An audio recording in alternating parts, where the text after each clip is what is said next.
しき切なさをした春儚く散ってゆく風の指先触れて静かに見える波眩しすぎる夏の日心の海岸で白く砕けていた過ぎゆく季節の果てに佇む人は誰なの揺れる想い自分を抱きしめたの一人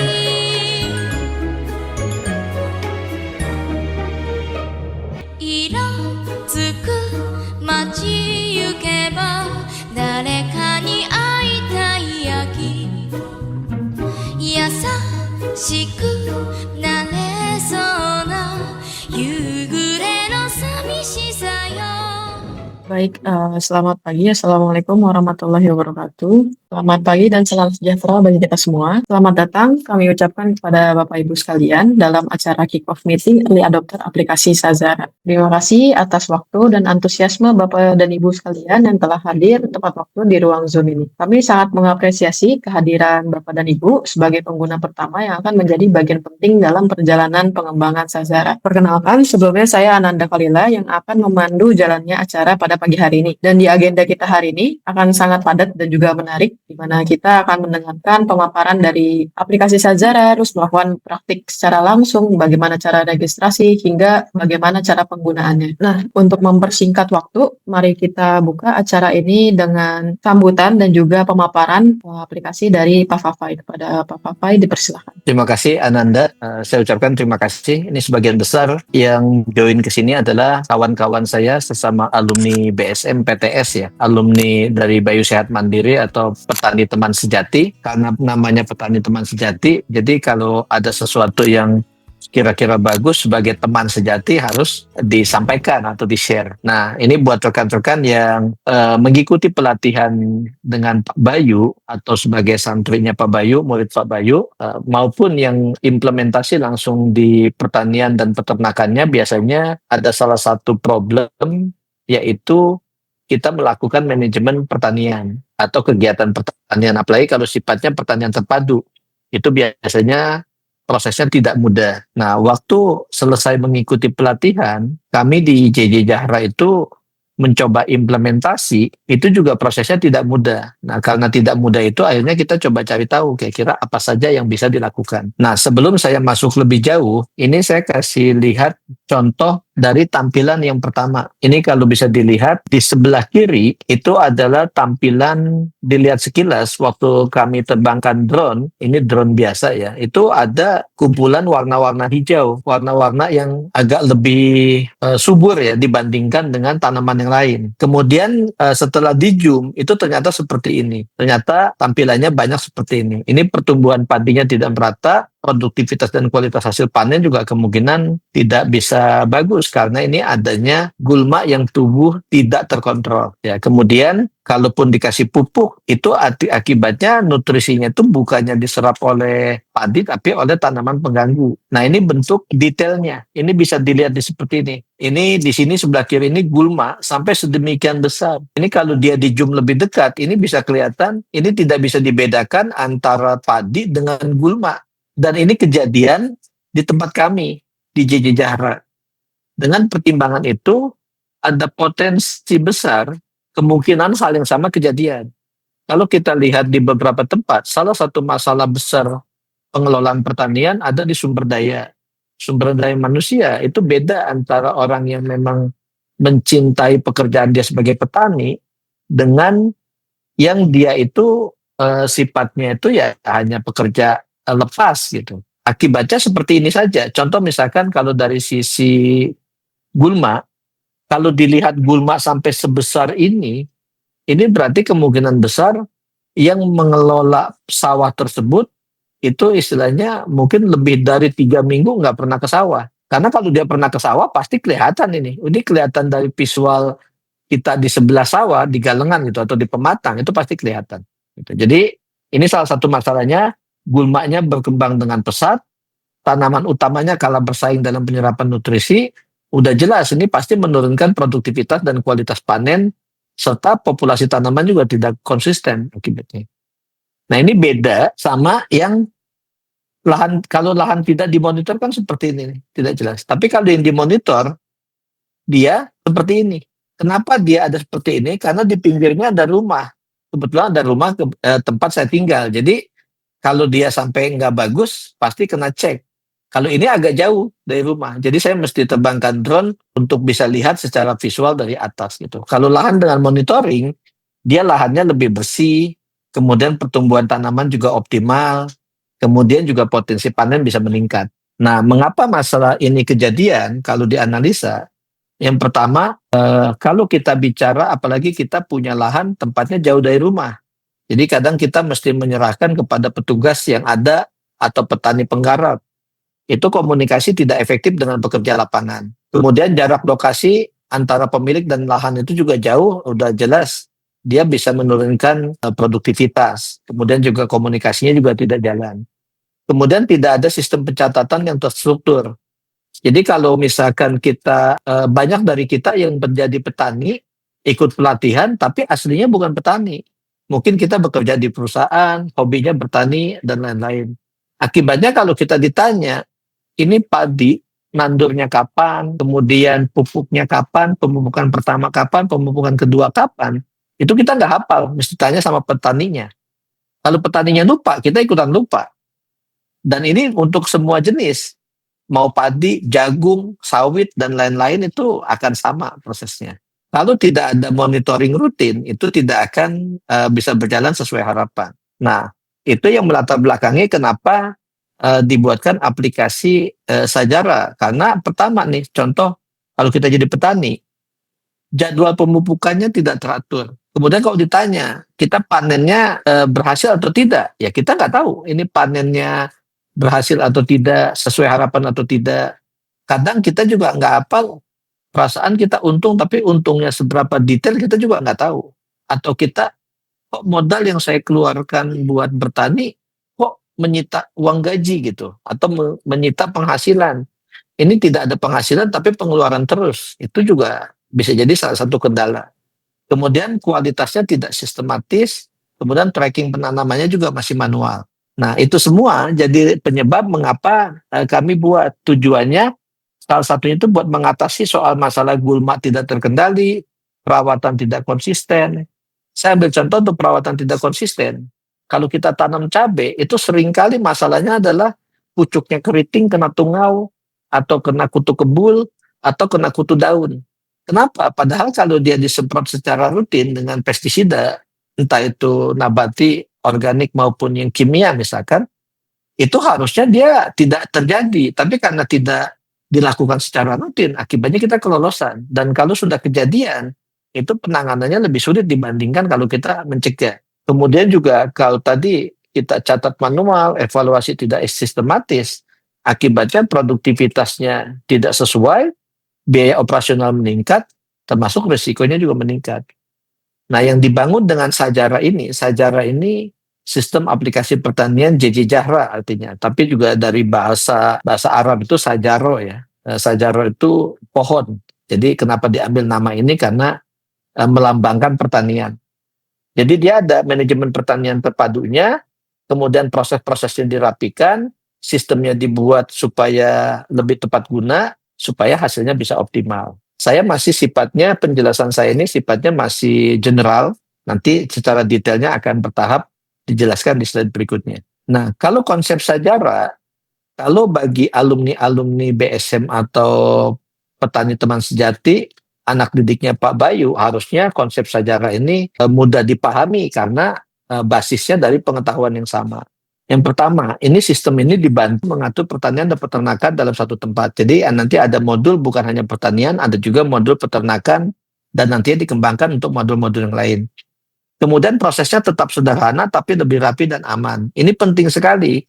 Banyak aplikasi yang membuat kita sibuk di aplikasi sehingga tidak sempat bertani atau terlalu sibuk kita menulis, mengetik, membuat data sehingga kita malah tidak memperhatikan tanaman. Padahal kalau bicara pertanian, ya pertanian itu harusnya mah di lapangan, di kebun. Jangan terlalu banyak administratifnya gitu. Administratif sifatnya itu buat membantu, bukan untuk jadi pekerjaan utama. Kemudian juga ini bisa dipakai untuk pemilik dan pekerja, bisa membantu kontrol SOP-nya, biaya, waktu tanam, sampai hasil panen. Seperti itu. Nah, ini ada beberapa feature sejarah. Ada modul pertanian tuh, ada data jenis tanaman, kemudian ada SOP penanaman, transaksi penanaman, transaksi panen, dan lain-lain. Sedangkan untuk modul peternakan, ada data ternak, data keluaran ternak, transaksi masuk dan keluar, produktivitas maupun reproduksi. Nanti kita akan lihat menu-menunya secara bertahap. Saya ambil contoh ada satu yang menarik kaitan misalkan dengan modul peternakan. Misalkan Bapak Ibu beternak bebek sebanyak 100 ekor ada di beda tempat gitu. Misalkan Bapak Ibu tinggalnya seperti kami, tinggalnya di Bekasi, kemudian peternakannya dikelola oleh pegawai atau misalkan peternak yang digaji bulanan, itu ada di Karawang. Misalkan jumlahnya 100 ekor. Tanggal 1, bebek bertelur misalkan 45 butir, jadi 45%.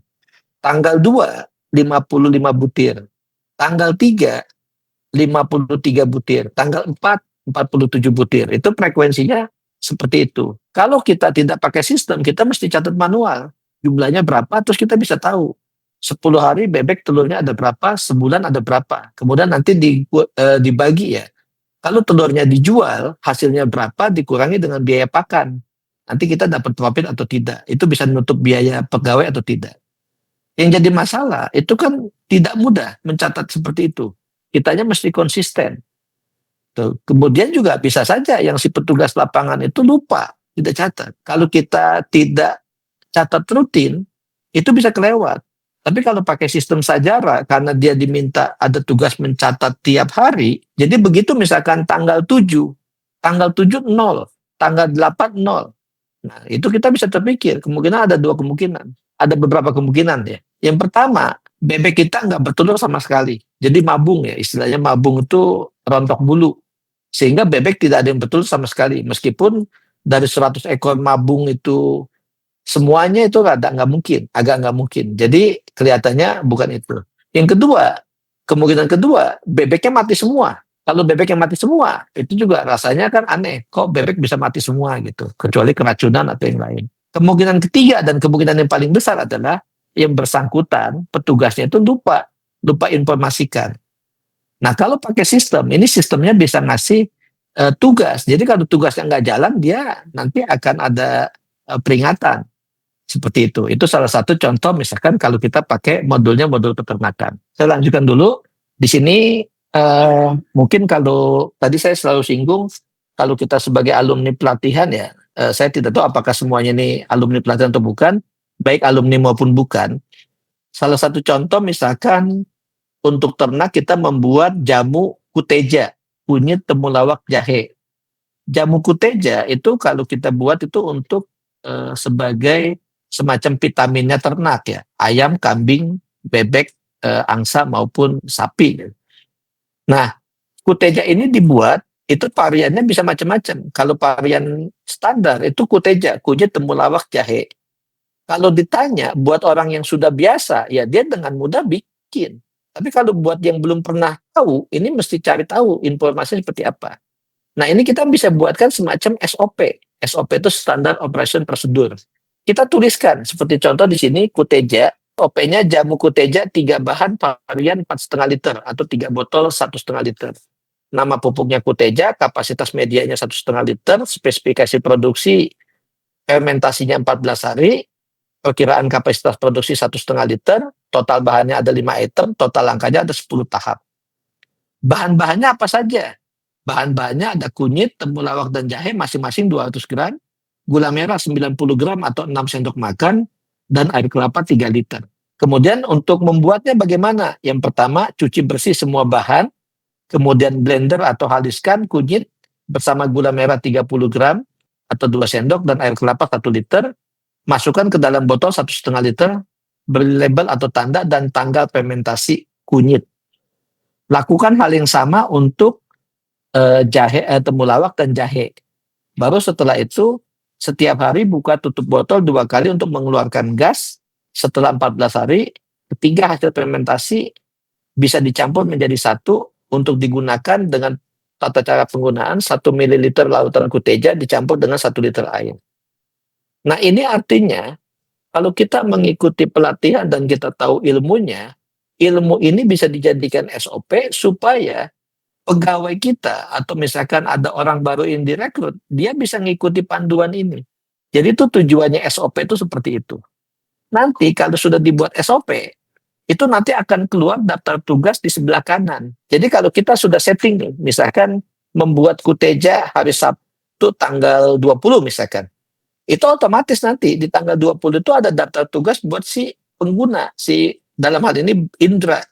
Itu daftar tugasnya masukkan ke dalam botol 1,5 liter, beri label atau tanda dan tanggal fermentasi jahe.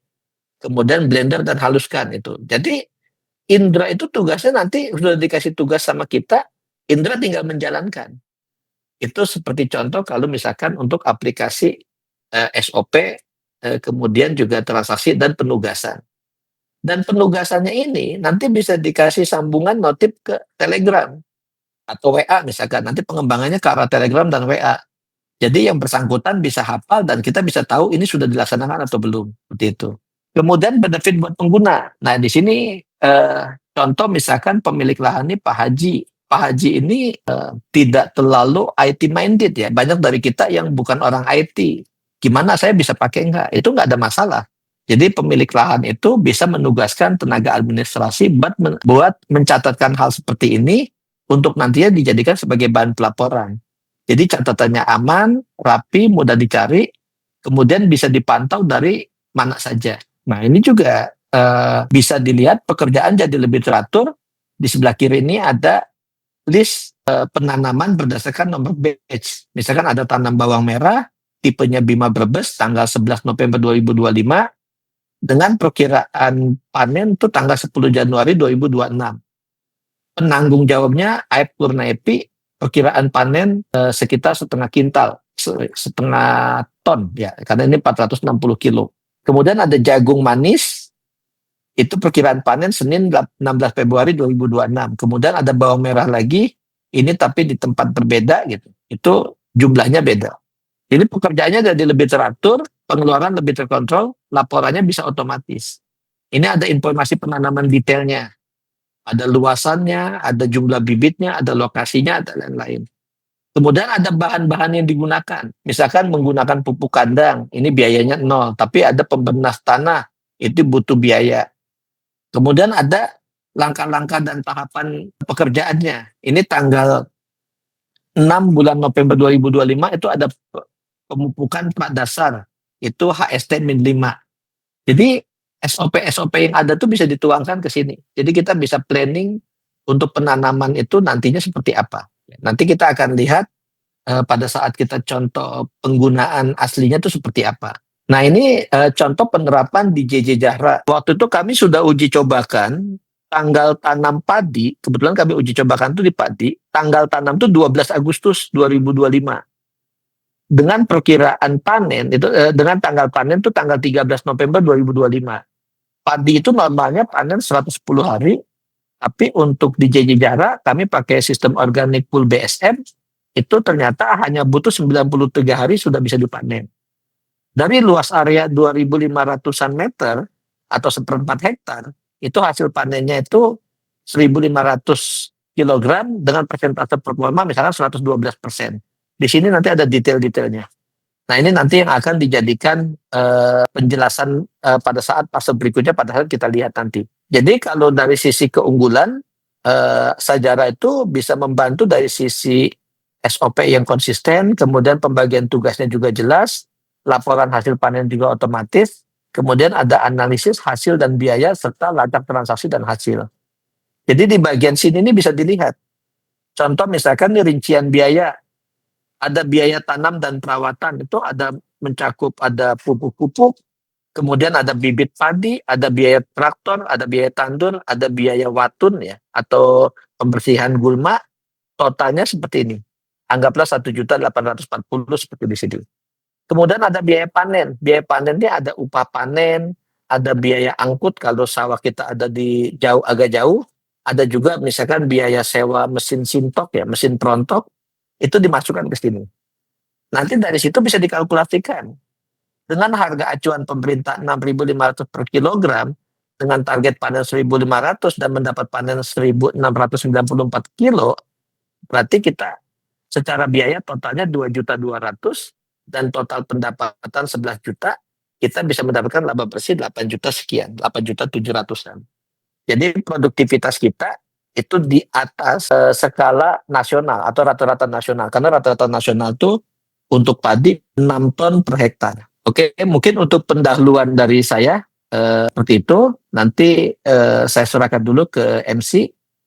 Proses penjelasannya nanti akan disampaikan secara bertahap. Jadi kalau yang saya jelaskan sifatnya overview untuk aplikasi, mengapa saya membuat aplikasi atau misalkan tim-tim ini membuat aplikasi, kemudian nanti dilanjutkan dengan penjelasan dari tim developer untuk penggunaannya seperti apa. Tadi pagi di grup WA itu sudah dikirimkan contoh panduan penggunaan. Nanti ini sambil dijelaskan kalau mau digunakan seperti apa, prosesnya seperti apa. Sekali lagi ini juga keistimewaan buat rekan-rekan yang ada di sini karena memang untuk fase early adopter ini tidak semua. Jadi kita kasih kesempatan ini semaksimal mungkin buat yang yang baru bergabung karena kita guide langsung. Kita dampingi langsung, misalkan nanti Bapak Ibu ada yang mau coba, kemudian ada yang mau praktek langsung, itu nanti akan kita bantu sambil disupport melalui grup WA. Jadi kalau misalkan ada yang kurang jelas atau lainnya, setelah kick off meeting ini berakhir pun nanti masih bisa tanya-tanya di grup WA-nya. Untuk sementara saya cukupkan dulu, saya kembalikan ke Mbak Ananda. Terima kasih. Baik, terima kasih Pak Pafai atas penjelasannya. Untuk selanjutnya itu adalah pemaparan mengenai konsep dari penggunaan aplikasi serta dari cara login hingga penggunaan aplikasi secara utuhnya. Nah, bila Bapak Ibu ada pertanyaan atau sedikit kebingungan nanti saat penjelasan, Bapak Ibu bisa lakukan pertanyaannya itu di kolom chat atau bisa raise hand dengan cara klik icon react, nanti ada tulisan raise hand atau angkat tangan. Itu akan memudahkan kami untuk menjawab pertanyaan Bapak Ibu sekalian. Nah, tanpa berlama-lama, untuk selanjutnya adalah pemaparan oleh Mas Ari. Kepada Mas Ari dipersilakan. Baik, terima kasih Mbak Ananda atas kesempatannya. Jadi selamat pagi Bapak Ibu. Di kesempatan kali ini saya akan memberitahukan panduan terkait menggunakan aplikasi Sajara. Karena tadi udah sempat dibahas dari awal itu terkait overview Sajara itu seperti apa. Selanjutnya akan membahas terkait penggunaan aplikasinya. Nah, di dalam aplikasi Sajara ini terdapat 2 peran yang bisa menggunakan aplikasinya, yaitu yang pertama ada admin atau pemilik lahan. Admin atau pemilik lahan ini bisa mengelola data seperti SOP dan laporannya. Nah, sebagai admin juga atau mungkin sebagai pengguna, misal Pak Haji gitu. Nah, Pak Haji ini mungkin sedikit repot gitu jika harus mengoperasikan secara langsung. Nah, Pak Haji ini di sini bisa mempekerjakan seorang admin yang dapat mengelola sistem Sajara ini. Jadi nantinya Pak Haji itu atau pemilik lahan itu hanya tinggal menerima laporan dari admin tersebut. Itu sangat memudahkan dari sisi pengelolaannya sebagai pemilik lahan itu. Kemudian ada dari sisi petani atau pelaksana lapangan. Nah, dari sisi petani atau pelaksana lapangan ini, orang tersebut bertanggung jawab untuk mengelola lahan berdasarkan SOP yang sudah dibuat. Kemudian yang kedua menjalankan tugas berdasarkan SOP. Dan yang ketiga melaporkan hasil melalui aplikasi. Jadi pemilik lahan atau pengelola lahan itu bisa langsung melihat laporan pekerjaan yang sudah dilaksanakan oleh petugas lapangan di dalam sistem aplikasi Sajara tersebut. Nah, untuk alur dalam menggunakan aplikasi Sajara itu, yang pertama pengguna atau pemilik lahan itu harus melakukan registrasi untuk mendapatkan akses terhadap Sajara aplikasi ini. Yang kedua itu melakukan onboarding dan master data. Nanti di halaman onboarding ini pengguna akan dipandu untuk mengimport beberapa data yang bisa langsung digunakan agar sistem Sajara itu bisa langsung dipakai di pertanian Bapak Ibu. Kemudian yang ketiga itu pencatatan penanaman. Yang keempat, pencatatan panen. Dan yang kelima, laporan dan evaluasi transaksi penanaman yang sedang berjalan atau sudah dilaksanakan. Selanjutnya itu di tahap registrasi. Nah, Bapak Ibu bisa dilihat, untuk melakukan registrasi ini, Bapak Ibu bisa mengakses di halaman apps.jejara.com/register. Nah, nanti akan ditampilkan tampilan seperti di layar yang saat ini Bapak Ibu lihat. Jadi ada nama, alamat email, nama organisasi. Nah, khusus karena di sini untuk member BSM, jadi ketika melakukan registrasi, Bapak Ibu harus memasukkan kode member BSM di bagian nomor 4 itu atau di kode kupon. Selanjutnya Bapak Ibu bisa menekan saya menyetujui, lalu bisa menekan tombol daftar. Nah, setelah Bapak Ibu daftar tadi dan berhasil, maka Bapak Ibu akan diarahkan ke halaman onboarding user. Di sini bisa kita lihat ada master data pupuk, master data bahan, master data ternak, dan sebagainya. Nah, ini kami sudah siapkan di aplikasi Sajara ini. Jadi Bapak Ibu jika akan diterapkan di pertanian Bapak Ibu, jadi tidak harus memulai dari nol. Kami sudah menyiapkan data-data agar Bapak Ibu bisa langsung menerapkan di sistem pertanian Bapak Ibu. Selanjutnya ini importing master data SOP dan transaksi. Karena kan ini spesial untuk member BSM, jadi kami sudah memasukkan beberapa SOP yang terdapat di BSM, sehingga ketika Bapak Ibu ingin menggunakan SOP tersebut, Bapak Ibu bisa tinggal langsung menggunakan SOP tersebut tanpa harus membuat satu persatu SOP dari awal gitu. Sehingga Bapak Ibu bisa langsung menggunakan SOP yang sudah kami sediakan di dalam sistem tersebut. Selanjutnya ini tampilan update profile pengguna. Jika memang diperlukan, Bapak Ibu bisa mengganti logo Sajara ini, tapi jika memang belum ada, itu kami sudah menyediakan secara default secara langsung logo Sajara. Tapi jika di kemudian hari Bapak Ibu ingin mengubah logo tersebut menjadi logo perusahaan, logo organisasi atau kelompok tani, itu Bapak Ibu bisa menggantinya di informasi akun ini ketika di halaman onboarding. Nah, jika sudah selesai, itu bisa menekan tombol selesai, maka akan diarahkan ke halaman pengecekan data. Nah, hal yang selanjutnya harus dilakukan yaitu melakukan pengecekan data master data. Jadi kan di awal Bapak Ibu sudah melakukan import data di halaman onboarding, maka selanjutnya Bapak Ibu bisa menambahkan data baru di master data ini. Misal kami tadi sudah memberikan data SDM agar bisa langsung digunakan. Nah, jika Bapak Ibu ingin menambahkan data SDM-nya, itu bisa diakses di halaman master data dan menambahkan data sesuai kebutuhan Bapak Ibu masing. Dari tampilan ini merupakan modul utama dari Sajara Apps ini, yaitu modul pertanian. Di modul pertanian ada beberapa menu. Yang pertama ada data jenis tanaman, kemudian SOP penanaman, yang ketiga ada transaksi penanaman, dan keempat transaksi panen.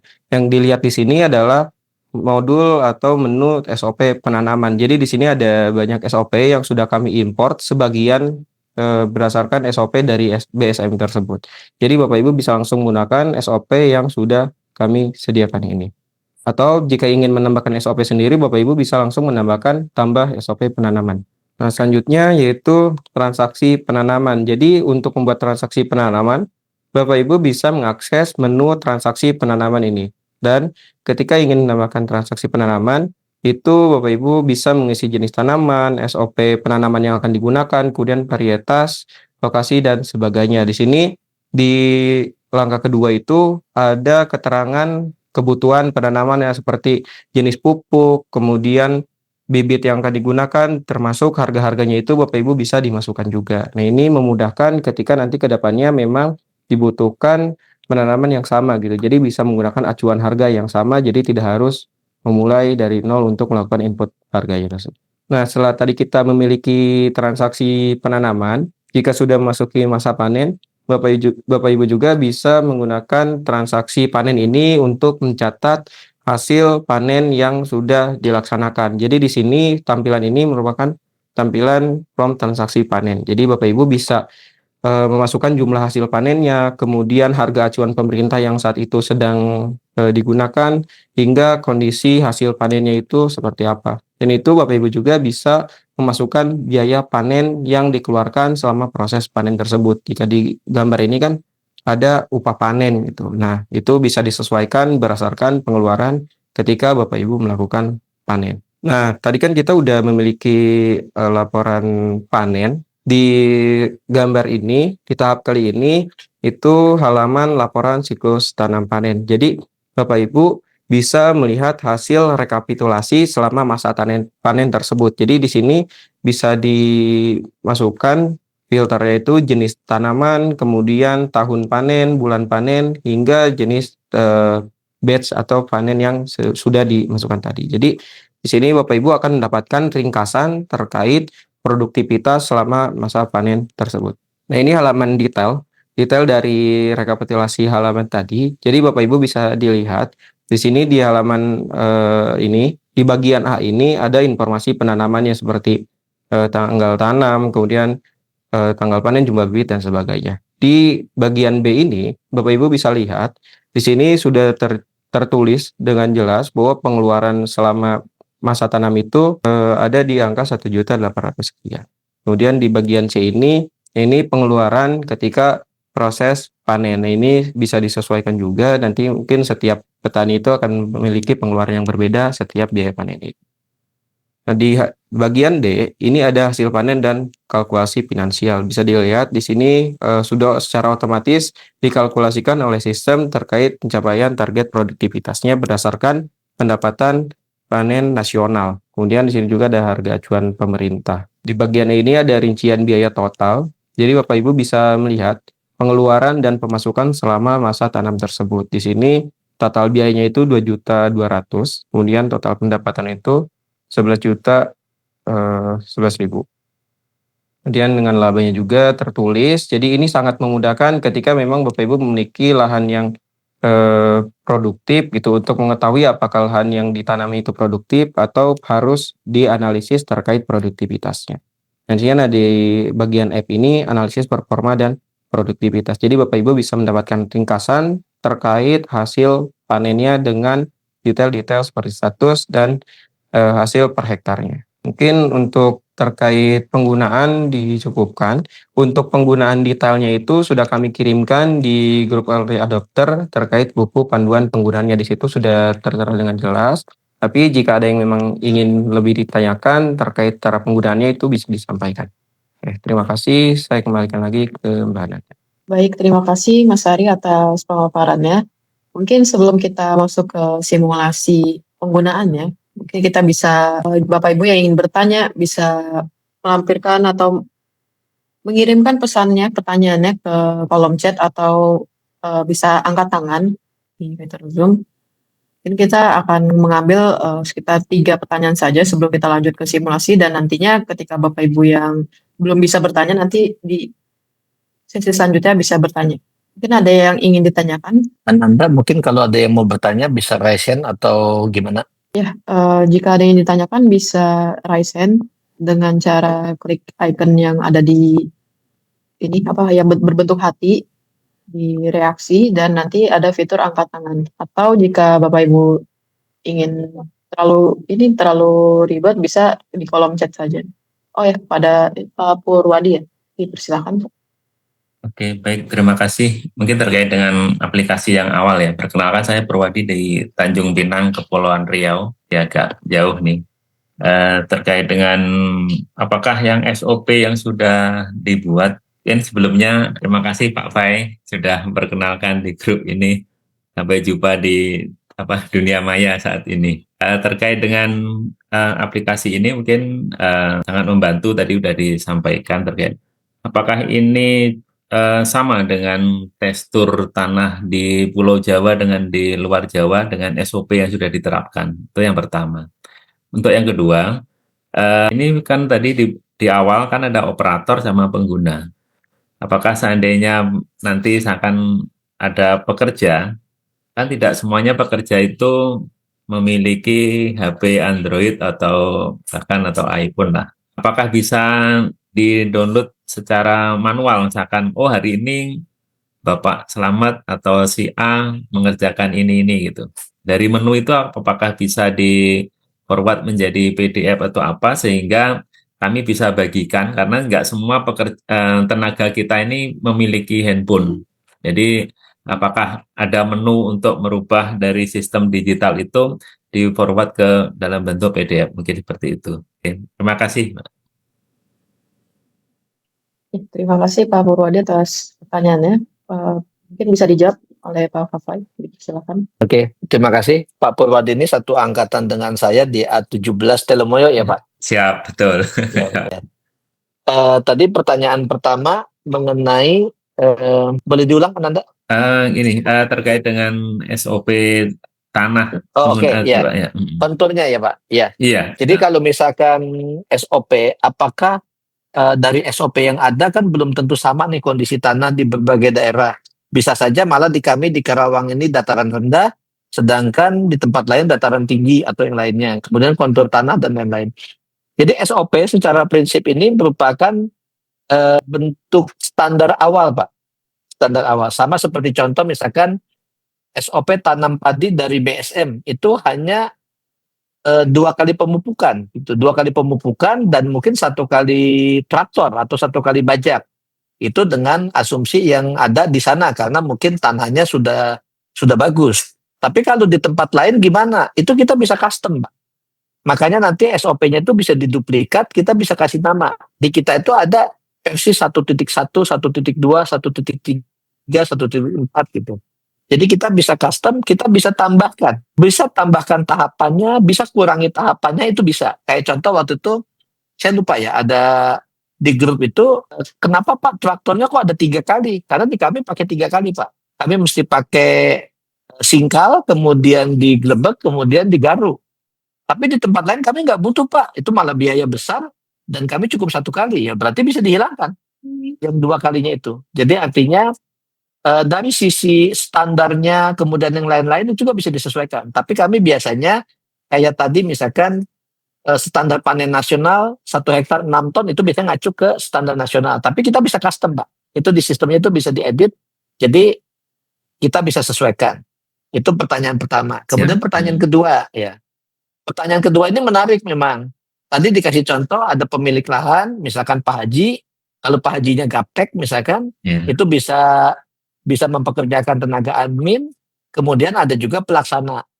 Pertanyaan pertama, loh kalau taninya saya, pemilik lahannya saya, semuanya saya, gimana? Itu nggak apa-apa, berarti kita merangkap semua. Iya. Gitu. Karena ya itu konsekuensi logis. Nah ini yang menarik yang tadi ditanya Pak Purwadi, gimana kalau pekerja kita nggak punya HP atau mereka ya ada HP nggak ada sinyal atau yang lain. Itu kita akan tambahkan feature buat di print Pak. Saat ini udah bisa di print kayak SOP, kayak transaksi tadi itu bisa di print jadi PDF. Jadi Bapak bisa print yang kami lakukan di JJ Jahra pun kami print, kami kasih ke mereka. Siap. Nah, tapi kelebihan di kita adalah mereka kan pegang kertas nih Pak. Kalau mereka pegang kertas, tetap saja mereka melaksanakan atau tidak itu tergantung mereka. Mereka cuma dikasih kertas kan. Nah, tapi kelebihannya si aplikasi, kita bisa lihat hari ini tanggal 12 itu harusnya nandur. Kita akan tanya ke mereka. Sudah laksanakan belum tandurnya? Kalau sudah lapor dong. Sudah apa belum? Kalau belum kenapa? Kalau sudah ya tinggal diinfokan. Nanti kita akan update. Jadi otomatis update-nya nanti Bapak manual di sisi aplikasi. Itu supaya jalan. Tapi secara prinsip, apa yang Bapak request buat supaya bisa di-print jadi PDF, supaya dikasih ke mereka lembarannya itu bisa Pak. Bahkan nantinya tuh tugas masing-masing kalau Bapak pekerjaannya ada lebih dari 1, itu bisa dibedakan Pak. Ada tugas gabungan, ada juga tugasnya Pak Budi, apa tugasnya Pak Andi, apa itu bisa dibedakan seperti itu. Jadi secara prinsip apa yang Bapak tanyakan itu bisa di-provide Pak dari sistem. Siap. Terima kasih Pak Fai. Ya, siap Pak. Ya, baik. Terima kasih Pak Fafai atas jawabannya. Dari Pak Purwadi, apakah sudah jelas Pak? Atau ada yang ditanyakan lagi? Sudah jelas. Ya, makasih. Nanti kalau ada permasalahan di lapangan, diskusi ulang dengan Pak Fai. Baik, terima kasih Pak Purwadi. Untuk selanjutnya ini ada yang bertanya dari Pak Wahid di kolom chat. Tadi yang dipaparkan baru pertanyaan pertanian tanaman. Bagaimana dengan pertanian peternakan dan perikanan? Mungkin bisa dijawab oleh Pak Fafai. Oke, ya tadi memang pada saat kami melakukan kick-off meeting penjelasan ini, kami pertimbangkan tadi dari sisi waktu dan lain-lain. Jadi memang akhirnya kita utamakan fokus dulu di modul pertanian. Jadi di modul pertanian itu mulai dari pembuatan SOP, jenis-jenis tanaman dan lain-lain sampai dengan panen dan laporannya. Untuk yang di peternakan itu sudah ada modulnya Pak. Nanti kami juga akan coba simulasikan supaya bisa jadi masukan atau paling nggak bisa buat pandangan bagaimana sih prosesnya gitu. Kalau untuk perikanan saat ini kami belum ada modulnya, bisa pakai yang modul peternakan, tapi kami butuh riset dulu tambahan.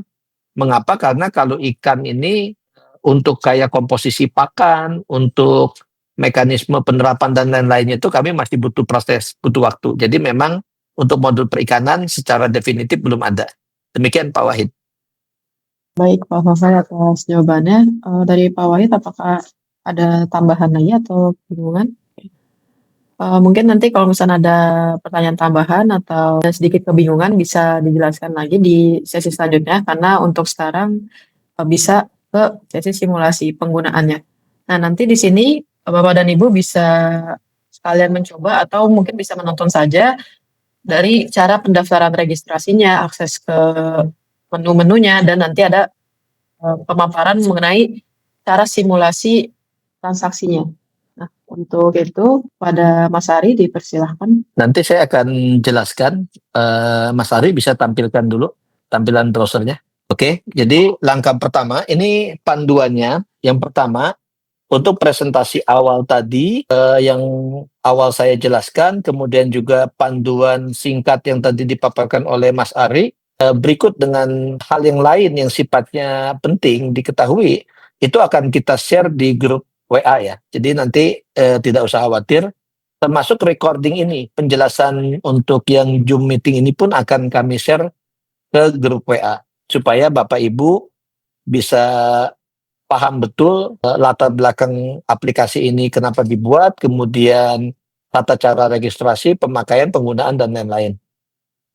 Nah, untuk langkah pertama, kita akan mulai dari pendaftaran. Jadi untuk pendaftaran tinggal buka aplikasi apps.jjjahra.com/register. Nah, kalau diklik seperti itu, kemudian kita bisa buat akun baru. Ini ada nama lengkap, silakan dimasukkan Mas Ari. Ini sambil menunggu Mas Ari mengetikkan, di sini harus diinputkan ada nama lengkap, kemudian alamat email, nama organisasi. Nama organisasi itu kalau sudah ada, seperti kami namanya misalkan JJ Jahra Excellent Farm ya, kita ketik JJ Jahra Excellent Farm. Tapi kalau misalkan belum ada, kita buat nama kita sendiri nggak apa-apa ya. Jadi nama kita sendiri, misalkan namanya Budiman Farm atau Budiman Sujatmiko atau apa itu bebas ya. Kemudian kalau kode kupon bisa diisikan member BSM. Nah ini latar belakangnya kami siapkan ada kode kupon member BSM. Ini pertimbangannya sebelum aplikasi ini dirilis atau aplikasi ini disampaikan, dalam kesempatan bertemu dengan Pak Bayu di Telomoyo di Andong Keselamatan, itu bulan September saya diminta datang ke sana sama Pak Bayu. Nah, dalam kesempatan itu saya sampaikan soal aplikasi ini. Jadi Pak Bayu, saya ada rencana buat ngebantu dalam mengelola pertaniannya, kami lagi mengembangkan aplikasi pertanian. Saat itu kami masih sifatnya masih development. Jadi saya gambarkan ke Pak Bayu feature-feature nantinya itu seperti apa yang sekarang sudah ada ini. Nah saat itu komentar Pak Bayu itu satu, Pak ini bisa dijual mahal, kata Pak Bayu gitu. Saya bilang ya saya kepingin jual mahal, tapi fokus utama sebenarnya bukan jual mahalnya Pak, tapi lebih kepada ini bisa dipakai oleh rekan-rekan, kemudian bisa digunakan sesuai dengan lingkungan masing-masing. Karena ini bisa membantu implementasi apa yang kita dapatkan di pelatihan. Termasuk kalau misalkan kita ada ilmu-ilmu pertanian lain. Soal nantinya mekanisme subscription atau apa itu mungkin soal berikutnya. Nah, kemudian di sini ada pertanyaan di chat dari Pak Haryanto, kalau terhubung dengan metode PTS, apakah sudah ada hitung-hitungan terkait integrasi atau teori gara-gara? Nah, saat ini belum, Pak. Jadi kami memang baru tahapannya itu memudahkan beberapa tahapan. Contoh yang utama itu implementasi SOP. Jadi kalau selama ini kan SOP kadang di-share dalam bentuk PDF, soal penerapannya itu tergantung di masing-masing. Nah, kalau di kami ini dibakukan, nanti ada transaksi penanaman dan lain-lain. Tapi belum sampai ke teori gara-gara bahwa kalau kita misalkan menanam padi di sawah, sebaiknya sambungannya itu dengan sapi. Karena teori 2, 3, 4, 2 hektar sawah, 3 kali panen, 4 ekor sapi. Kemudian kalau dia ada sapi, nanti ke cacing tanah misalkan. Kemudian kalau ada sawah, nanti ke bebek gitu. Nah itu memang belum sampai ke situ, tapi nanti kita bisa kembangkan ke depan. Kalau perlu kita bikin flow. Misalkan Pak Hadi mau tanam apa? Saya mau tanam sayuran. Nah sebaiknya sambungannya kemana? Pak Juhrup misalkan mau tanam apa? Jagung manis. Oh jagung manis sambungannya tuh ke kambing sama sapi. Kalau jagung pakan itu sambungannya ke ayam. Nah itu nanti kita akan buatkan seperti itu. Menarik juga ini yang disampaikan oleh Pak Haryanto. Kemudian pertanyaan kedua, untuk registrasi itu nama organisasi diisi apa jika itu milik sendiri atau mau rintisan? Tadi sudah dijawab ya Pak. Untuk yang nama organisasi, Bapak bisa tuliskan, bahkan Bapak belum punya cita-cita, saya nanti satu saat ingin punya pertanian dikasih nama, misalkan Pastabikul Khairat misalkan, atau nama apalah, nama yang buat Bapak keren gitu, itu silakan. Karena itu nanti dicantumkan pada saat mencetak laporan Pak. Jadi itu buat tambahan saja, tidak mesti organisasinya harus yang terdaftar legal formal di Ormas gitu, itu nggak mesti. Itu seperti itu. Oke, di sini sudah diisi semua kode kupon, kemudian kata sandi, diklik saya menyetujui syarat dan ketentuan yang berlaku, nanti Bapak Ibu bisa klik syaratnya itu nggak macam-macam sih, itu standar sifatnya. Itu buat standar untuk penggunaan aplikasi. Kita klik daftar. Nah, setelah diklik daftar, ini akan masuk ke tahapan. Nah, onboarding ini, kalau onboarding itu kalau dalam bahasa Indonesia semacam apa ya, karpet merah gitu. Jadi kalau kita datang ke suatu tempat, kita dihormati, itu digelar karpet merah supaya merasa nyaman dan mudah untuk join atau masuk ke suatu lingkungan yang baru. Gitu. Nah, ini onboarding ini ngasih tahu kalau Bapak Ibu membuat aplikasi sendiri itu mesti catat data satuan, ada liter, ada kilogram, ada sentimeter, ada meter dan lain-lain. Daripada Bapak Ibu itu catat lagi berkali-kali padahal data master satuan itu sama aja. Nah, kami kasih sudah template. Jadi kalau Bapak Ibu itu tinggal pakai, kalaupun ada yang belum ada tinggal ditambahkan. Demikian juga untuk kategori, jenis tanaman, data pupuk, data bahan, SDM dan lain-lain itu kami sediakan dulu. Nanti kalau kayak data SDM, data lokasi itu kan beda-beda di tiap tempat. Itu silakan Bapak Ibu edit atau bisa tambah langsung. Kemudian kayak jenis tanaman. Di kami kan tanaman hanya yang sebatas yang kami ketahui. Tapi Bapak Ibu tanam tanaman jenis baru, misalkan ada timun Jepang misalkan. Kemudian ada lagi tanaman yang sifatnya eksotis. Nah itu Bapak Ibu bisa tambahkan. Kalau ini seperti ini tahapannya tinggal diklik import semua dan lanjut. Kemudian klik mulai import. Nah itu otomatis semuanya datanya terimport, tinggal diklik tutup. Tahap kedua itu import standar operasional prosedur atau SOP dan transaksi. Kenapa ini diimport? Waktu saya menemui Pak Bayu izin mengenai informasi aplikasi, kemudian juga sebelum saya berani share ke grup alumni itu saya izin juga ke Pak Bambang sebagai istilahnya tangan kanan Pak Bayu, termasuk ke call centernya BSM, dalam hal ini istrinya Pak Bayu. Jadi saya sampaikan bahwa boleh enggak kalau saya informasikan ini ke grup alumni. Kebetulan memang saya kenal, ya semuanya juga kenal mungkin dengan Pak Bambang maupun istrinya Pak Bayu itu.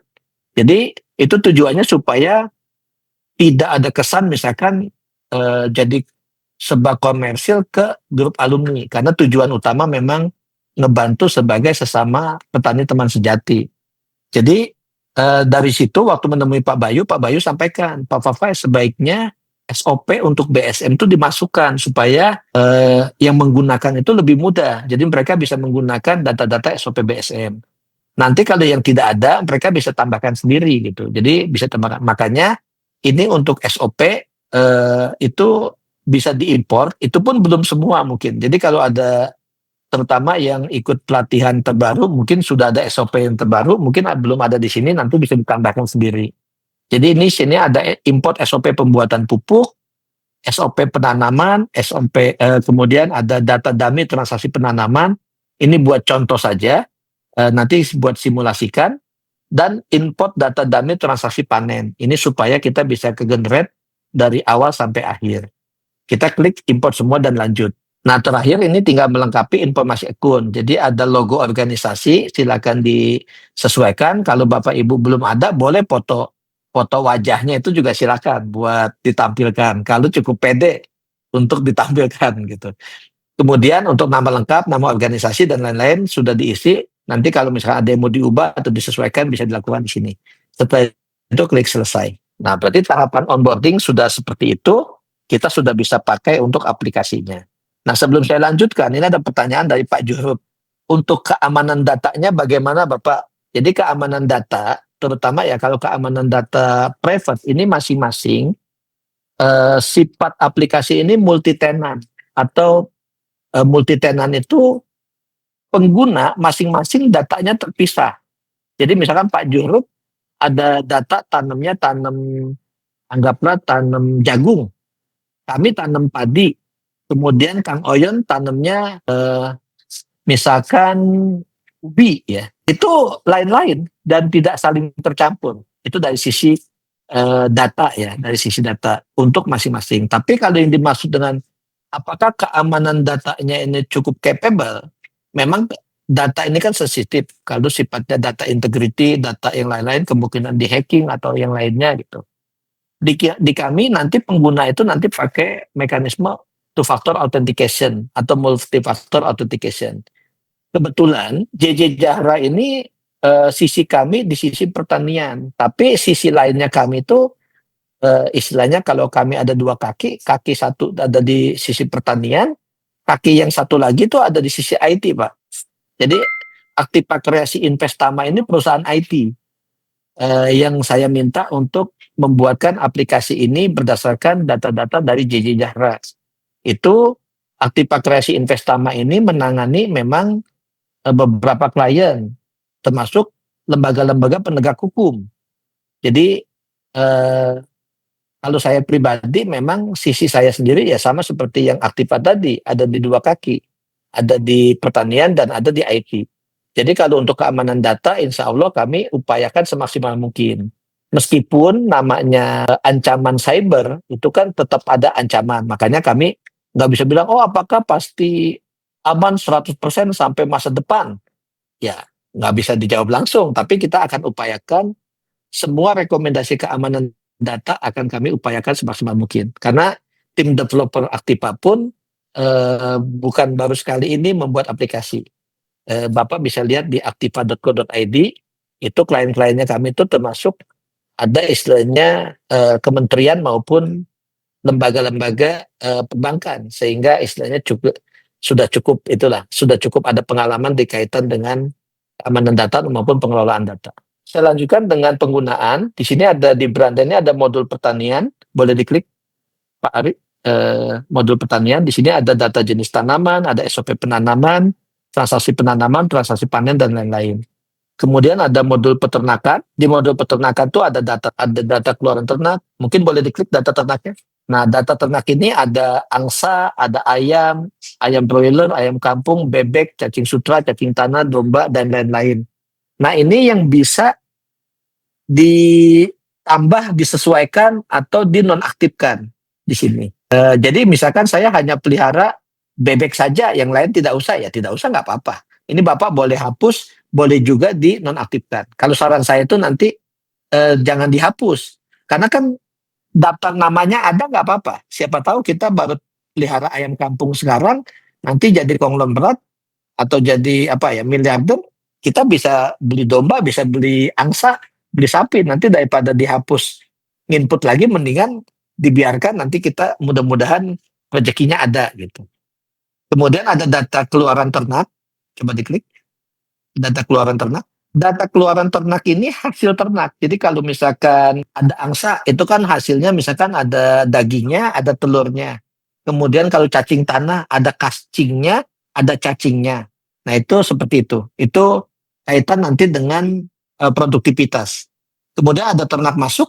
Ini Pak Wahid tadi yang tanya soal peternakan ya. Ternak masuk ini nanti bisa ditambah transaksi, boleh?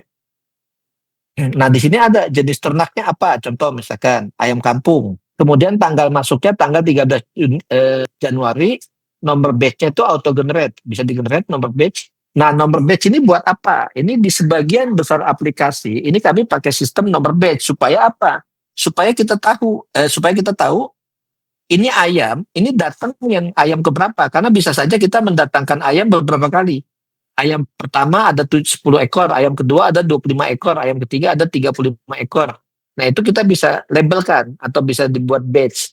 Jadi kalau nanti dia dijual, kita bisa tahu ini ayam yang pelihara kapan. Itu bisa seperti itu. Ini ada jumlah jantannya, jumlah betinanya, satuannya. Misalkan jumlah jantannya ada 1, jumlah betinanya ada 10, jangan 01, Mas Ari. Jantannya jangan 01, 1 aja. Satuannya ekor, nggak langsung muncul ya. Oke, nggak apa-apa. Nanti harganya bisa dimasukkan. Harganya misalkan 100.000. Nah, itu bisa sumbernya dari apakah dari teman atau beli di pasar atau beli di tempat lain, itu bisa dimasukkan. Kalau memang ada dokumennya juga bisa dicatat. Setelah itu bisa disimpan transaksinya. Nah, ini untuk data untuk ayam kampung. Kemudian nanti ada transaksi ternak luar. Kalau ditambah transaksi ternak luar, nah ini misalkan pilih jenis ternaknya tadi ayam kampung, batch-nya batch nomor berapa, klik. Nah, jumlahnya berapa banyak, misalkan ada 5, tadi Mas Ari itu ngetes stoknya saja 11, dikeluarin 20 ya nggak mungkin, nanti datanya ngaco kalau seperti itu.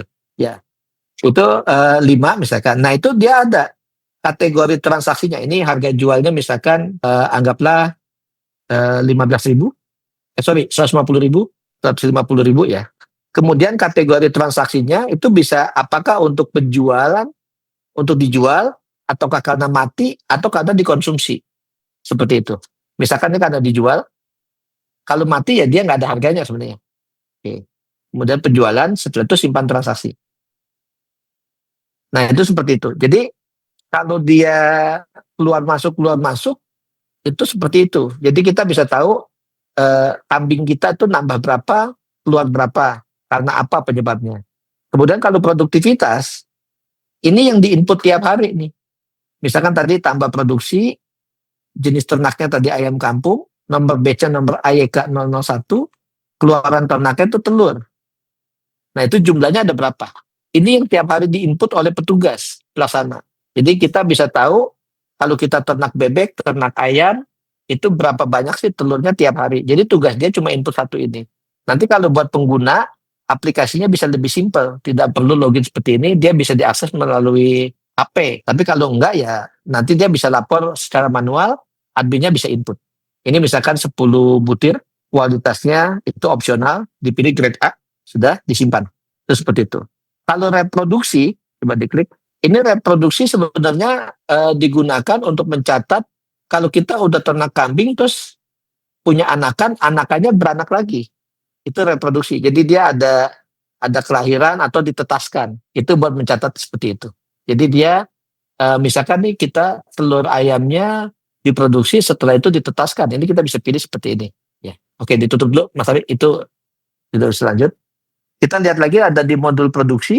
Modul produksi itu ada data produk, boleh diklik. Itu ada, ini modul produksi terutama untuk pembuatan pupuk sesuai SOP. Jadi bisa buat kujit temulawak jahe, atau kita mau buat asap cair, atau membuat pakan ikan, pakan ayam, pakan kambing, membuat fungisida, pembena tanah, pestisida organik. Bahkan kalau kita ada ilmu lain, misalkan ada kita baca di YouTube atau lihat di YouTube atau baca di Facebook atau di Google, ternyata ada membuat anti hama tertentu gitu. Itu kita bisa tambahkan di sini. Kita bisa buat mekanismenya di sini. Kemudian di sini ada modul pembelian. Ini saya tidak langsung praktekkan. Ada modul pembeliannya, ada data supplier, kemudian ada transaksi pembeliannya. Boleh diklik transaksi pembelian. Jadi transaksi pembelian ini kalau kita ada beli bahan dan sarana pertanian itu kita bisa masukkan di sini. Jadi kalau misalkan kita beli pupuk, kita ada masukkan di sini, kita beli katalis atau beli yang lainnya bisa masukkan di sini. Oke, ditutup dulu Mas Ari. Kemudian ada modul tugas, ini ada tugas proyek, ini ada tugas-tugas kalau misalkan nanti kita sudah buatkan SOP, nanti akan muncul di sini. Jadi misalkan pembuatan pupuk atau penanaman, nanti proyeknya bisa muncul. Ini belum bisa dibuat karena proyeknya belum ada. Kita tutup dulu. Nanti kita pilih dulu di sana. Ditutup dulu, Mas Ari. Kemudian ada modul laporan. Nanti kita akan gunakan modul laporan ini kalau nanti kita sudah transaksi input. Nah, sebelum dimulai, Bapak Ibu bisa lihat di bagian modul master data dulu. Coba diklik master data. Nah, di sini ada dua yang Bapak Ibu perlu sesuaikan. Yang pertama di SDM. Nah, di SDM ini baru ada satu nama, namanya Irna, itu jabatannya staf, statusnya aktif. Bapak Ibu sebaiknya jangan langsung hapus, karena nama Irna ini terkait dengan data dummy. Jadi Bapak Ibu bisa tambahkan dulu, tambah data SDM, boleh tambah diri sendiri, boleh tambah pekerjanya. Ini inputannya juga mudah, cuma namanya, dia jabatannya sebagai apa, apakah staff, supervisor, manager, atau kepala bagian, atau yang lainnya. Itu simpan. Kemudian ada yang kedua yang perlu disesuaikan tuh lokasi. Lokasi di sini kami ada kasih nama, kodenya itu SWH KBNB, itu sawah kabin B. Sawah kabin B itu secara panjang kali lebarnya itu 75 kali 34, luasnya itu 2.550 meter persegi. Jadi Bapak Ibu kalau misalkan gunakan aplikasi ini, kalau ingin akurat sebaiknya bisa hitung luasan kebunnya atau luasan sawahnya. Ya. Kalau memang datanya ada di akte jual beli atau misalkan sudah ada datanya, itu tinggal dimasukkan. Kalau belum ada bisa dicek menggunakan data satelit. Itu ada aplikasi yang bisa mengukur lahan berdasarkan data satelit. Atau kalau enggak ya diperkirakan saja. Paling tidak itu buat memudahkan apakah akurasinya itu sesuai atau enggak. Contoh misalkan sawah kami luasnya 2.550 meter persegi. Tapi kalau dia inputnya misalkan 3.500, bisa jadi nanti produktivitasnya dianggap rendah. Seperti itu. Jadi itu untuk akurasi data. Sekarang kita akan gunakan untuk keperluan modul pertanian. Yang langkah pertama kita klik modul pertanian, kemudian kita pilih data jenis tanaman. Nah, data jenis tanaman di sini macam-macam. Mungkin di sini ada ini, tadi ada yang nggak sengaja mungkin notes-nya boleh jadi agak itu. Oke, di sini ada tanaman macam-macam, ada kembang kol, ada bawang merah, ada melon, semangka dan lain-lain. Ini sesuai yang disampaikan sebelumnya, ini yang ada di JJ Jahra. Kalau di rekan-rekan ada tanaman lain yang belum ada, misalkan sawit atau yang lainnya, silakan ditambah tanaman. Ya. Kemudian di situ ada SOP penanaman. Boleh diklik, Mas Ari, SOP penanaman. Nah, SOP penanaman ini sudah ada beberapa. Saya ambil contoh, kita klik padi, dicari berdasarkan nama SOP. Ya, di sini ada padi 12 ton per hektar. Itu kami dapat di salah satu grup. SOP-nya bagaimana itu kami cantumkan di sini. Kemudian ada padi organik, itu 110 hari. Ada padi organik mix. Itu organik mix itu organik tapi sebagian masih kimia. Betul. Contoh yang padi organik ini estimasi panen 110 hari. Kita bisa klik dulu detailnya. Kemudian, nah, jangan seperti ini. Boleh tampilkan pratinjau. Nah, ini seperti ini. Jadi ini informasi SOP masih awal ya. Jadi bisa dilihat SOP-nya itu padi organik. Ureanya 1 hektar tuh butuh 7 kilo, ZPT-nya 7 kilo, dan lain-lain, termasuk ada biaya tandur, biaya traktor, biaya ngoyos atau watun atau apa. Nah, ini Bapak Ibu bisa gunakan SOP ini, bisa juga di custom, diedit, bisa juga disesuaikan. Ini kan untuk 1 hektar. Gimana kalau saya cuma setengah hektar? Ya berarti tinggal dibagi 2 data-datanya. Seperti itu. Kemudian di bawahnya ini ada langkah-langkah penanaman. Boleh scroll ke bawah, Mas Arif. Di sini ada singkal atau bajak pertama, ada garu atau bajak kedua, ada semai benih, ada gelebek, ada pemberian kompos padat, pemberian pembenar tanah, dan lain-lain. Kalau Bapak Ibu mau tambahkan, itu silakan. Atau mau hilangkan, silakan juga. Jadi boleh ditutup dulu, Mas Arif. Kemudian diedit, padi organik, pilih detail, edit. Nah, ini kita bisa sesuaikan. Misalkan urea cair jadi 3,5 kg, itu bisa ditambahkan di sini. Kemudian ke bawah lagi, di sini ada nih, misalkan singkal atau bajak pertama itu min 25. Min 25 artinya apa? Itu min 25 HST berarti 25 hari sebelum tanam. Min 18 berarti 18 hari sebelum tanam. Min 15 berarti 15 hari sebelum tanam. Jadi data-data ini bisa disesuaikan. Oh, kami biasanya bajaknya hanya 2 kali atau hanya sekali, sesuaikan. Atau kami jarak antar pembajakan itu biasanya 10 hari, itu juga bisa disesuaikan. Kemudian kalau ada tambahan pemupukan, ada tambahan treatment tertentu, itu juga bisa ditambahkan. Itu bisa dipilih tambah langkah. Boleh ditambah langkah? Di situ ada berapa HST, kemudian pemberian apa, kemudian bahannya apa, seperti itu. Boleh ditutup, Mas Arief? Nah, kita bisa duplikat SOP ini. Ya, jadi SOP ini bisa diduplikat. Coba diklik. Nanti dikasih nama, misalkan padi organik versi 1.1. Gitu. Simpan, tutup. Nanti kita punya dua nih. Ada padi organik versi 1.1. Jadi, tiap kali kita selesai panen, kita analisa kekurangannya apa ya. Kira-kira supaya lebih maksimal seperti apa. Oh, ada pemberian pembenatannya 2 kali misalkan. Nah, itu kita nggak usah ngubah yang SOP yang lama, kita buat saja duplikat, kita untuk musim tanam berikutnya pakai SOP yang baru. Gitu. Kemudian kita masuk ke transaksi penanaman. Nah, ini yang utama. Tadi saya sempat singgung, transaksi penanaman ini adalah mekanisme utama. Kalau kita punya SOP, itu tergantung pada petani, dia mau menerapkannya seperti apa. Nah, kalau di aplikasi Sajara, SOP itu baru sifatnya kamusnya. Transaksinya itu harus dilakukan. Contohnya musim tanam pertama, ini kan mulai Oktober November dilakukan di tahun gitu, di menjelang akhir tahun sampai awal tahun. Kita akan buat transaksi. Boleh Mas Ari buat transaksi? Jenis tanamannya misalkan padi, kebetulan yang kami uji coba padi, tapi rekan-rekan boleh pakai jenis tanaman lain. SOP penanamannya, nah di sini bisa pilih mau SOP yang mana. Gitu. Jadi, saya belum bisa full organik, jadi saya masih mix, ya silakan disesuaikan. Di sini kita pakai yang versi 1.1. Varietasnya apa? Pandan wangi atau yang lain? Misalkan mentik susu. Mentik wangi susu ya, mentik susu wangi. Kemudian PIC-nya siapa? PIC ini SDM-nya. Itu di situ misalkan Mas Ari, lokasinya di mana? Sawah Kabin B, luas areanya otomatis keisi. Itu sekitar 1/4 hektar.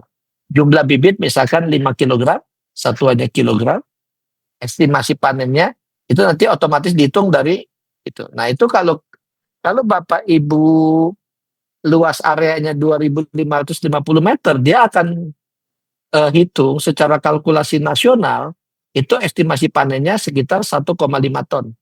Tanggal tanamnya boleh dipilih, Mas Ari. Tanggal tanamnya tanggal 22 Januari. Otomatis estimasi panennya itu tergantung. Estimasi panennya itu tanggal 12 Mei. Kenapa dia 12 Mei? Karena berdasarkan SOP, ini waktu pertumbuhannya 110 hari. Dan otomatis di bagian bawah sesuai SOP langsung muncul kebutuhan penanaman apa saja. Di sini kita bisa update harga. Jadi kalau urea cair itu biayanya berapa? Oh, gratis misalkan. Hanya biaya katalisnya saja per kilo 20.000. Kita bisa edit. Boleh diedit urea cairnya, Mas Ari. Harganya 20.000. Simpan. Nah, ini buat contoh ya, nanti yang lain bisa disesuaikan. Kemudian urea cair itu kalau dia 1/4 hektar harusnya nggak sampai 7 kilo, misalkan hanya kalau 7 dibagi 4 itu ya anggaplah plus minus 2. Itu bisa disesuaikan jadi 2. Boleh diklik, simpan. Nah, ini seperti ini contohnya kalau kita mau sesuaikan. Boleh nggak kalau kita tahap pertama saya pakai urea cairnya langsung 7 kilo? Ya boleh saja, itu nanti di masing-masing. Kemudian di scroll ke bawah lagi, kalau kita sudah tentukan SOP, itu langkah penanamannya otomatis. Jadi dia bisa nebak. Kalau Bapak Ibu tanam tanggal 22 Januari, berarti singkal atau bajak pertama itu minus 25 hari sebelumnya. Berarti harusnya dilakukan di tanggal 28 Desember. Jadi kalau Bapak Ibu mau tanam padi di tanggal 1 Februari, itu singkal atau bajak pertamanya kapan? Itu bisa diukur dia, disesuaikan. Loh, Pak, ini di kita biasanya nggak sampai 25 hari, kita lebih, bisa 35 hari gitu. Itu silakan disesuaikan. Jadi ini pakai basic ya, pakai basic SOP, kami disesuaikan. Jadi silakan disesuaikan misalkan, oh ini antara bajak pertama dengan bajak kedua, itu terlalu mepet. Itu bisa disesuaikan waktunya. Jadi ini yang sifatnya aplikasi ini istimewanya karena bisa menyesuaikan. Dan kita bisa tahu, itu pemupukan kedua kapan? Itu tanggal 16 Februari. Pemupukan ketiga tanggal 3 Maret. Pemupukan keempat tanggal 13 Maret. Kemudian treatment ZPT itu mingguan. Nah ini yang kalau dia dicentang, coba Mas Ari agak ke atas sedikit, itu ada to do. Kalau tuduknya dicentang, boleh dicentang? Ya. Itu kalau dia dicentang, itu berarti dia akan muncul sebagai penugasan buat si pekerja. Jadi si pekerja itu akan ada tugas, dia itu muncul di data dia. Jadi kalau tadi yang ditanyakan Pak Pur ya, Pak Pur tuh tadi tanya, kalau petugas saya tidak punya HP gimana? Ini datanya ini di print Pak. Tapi kalau pekerjanya punya HP, nanti muncul di HP-nya dia itu bahwa dia harus melakukan bajak pertama tanggal 28 Desember. Dan kita bisa tahu nih, oh ada data, harusnya ada penugasan di tanggal 28 Desember. Kita bisa lihat di sini. Jadi istilahnya kita nggak lagi tebak-tebak pembenah tanah kapan ya dikasih. Nggak usah ngitung manual, karena di sini udah ada pembenah tanah itu 5 hari sebelum kita nandur atau tanam. Seperti itu. Boleh disimpan Mas Ari? Nah kemudian setelah kita tanam, nanti kalau misalkan kita tinggal lakukan pemupukan sesuai SOP, sesuai jadwal, kita masukkan ke transaksi panen. Ya, ini juga boleh dicetak, ya bisa dicetak transaksinya. Nah ini seperti ini. Ini yang bisa di laminating kemudian ditempel atau dipasang di depan sawah. Jadi di depan sawah nanti ada catatannya. Namanya padi, varietasnya mentik susu, nomor base PAD 002, kemudian PIC-nya atau petaninya itu ARI, tanggal tanam 22 Januari, estimasi panennya 12 Mei, lokasinya di sawah kabin B, luas areanya 2,5 2.500 meter dengan perkiraan panen 1,5 ton. Kemudian di bawahnya ada bahan-bahannya, kemudian ada langkah-langkah dan tahapannya. Seperti ini. Kalau Bapak Ibu agak sungkan karena di sini ada biaya dan harga, boleh juga nanti di print tanpa biaya dan harga atau print labelnya saja. Ya. Nah ini buat kasih contoh kalau misalkan kita mau pastikan. Ini kadang kalau di JJ Jara ditempel di depan sawah dan ditaruh di mading. Jadi ini buat jadi rujukan sekarang tahapannya lagi ngapain gitu. Boleh tutup Mas Ari. Yang terakhir dari tahapan kita kalau kita udah selesai tanam, kita masuk ke transaksi panen. Di transaksi panen kita bisa pilih tambah panen, kemudian pilih batch tanamannya yang PAD 002. Nah itu dia langsung muncul. Ya. Itu tanamannya tidak tepat ya. Tadi kita tuh mentik susu, ini kecantumnya masih padan wangi. PAD 002 ini harusnya mentik susu. Kemudian hasil panennya kita masukkan. Misalkan dari target 1530 kita masukkan 1650 Mas Ari. Berarti dia di atas rata-rata target. Kemudian kondisi cuaca dan lain-lain, harga acuan pemerintahnya 7.000 misalkan. Oke. Kemudian upah panen untuk biaya, perkiraan harga jual dimasukkan Ari 7.000. Jadi kalau harga acuan pemerintah itu biasanya ditentukan sama pemerintah. Kalau harga jual itu kita yang jual, bisa saja pemerintah menentukan Rp7.000 per kilo, tapi ternyata tengkulak itu karena barangnya sedikit, dia berani bayar di 7.200 atau 72 gitu. Nah itu bisa saja seperti itu. Kemudian biaya panen apa saja, misalkan upah panennya anggaplah 100.000, kemudian ditambah biaya lagi, ada upah angkut, transport, misalkan 200.000, kemudian simpan. Nah ini Bapak Ibu boleh definisikan semua biaya yang keluar. Misalkan, oh di tempat saya ada preman Pak, ada biaya jatah preman, ya silakan dicantumkan di situ. Jadi semua datanya dicantumkan supaya pencatatannya itu lebih akurat ya. Nah setelah kita sudah input di SOP penanaman, transaksi penanaman sampai dengan panen, kita sebagai pengelola bisa lihat di modul laporan. Boleh diklik modul laporan, misalnya kita langsung to the point di laporan siklus tanam panen. Pilih jenis tanamannya, kemudian tahunnya 2026, batch-nya langsung, nggak usah pakai bulan, pilih batch-nya saja langsung. Nah ini seperti ini. Ini tanggal tanam, ini tanggal panennya ini harusnya disesuaikan tadi Mas Ari. Coba kita balik dulu ke tanggal panen. Tadi lupa di modul pertanian. Transaksi panen, diedit dulu. Tanggalnya harusnya anggaplah tanggal 10 Mei ya tadi. Tadi tanggal 2 Mei ya. Tanggalnya ini tanggal 30 April Mas Ari.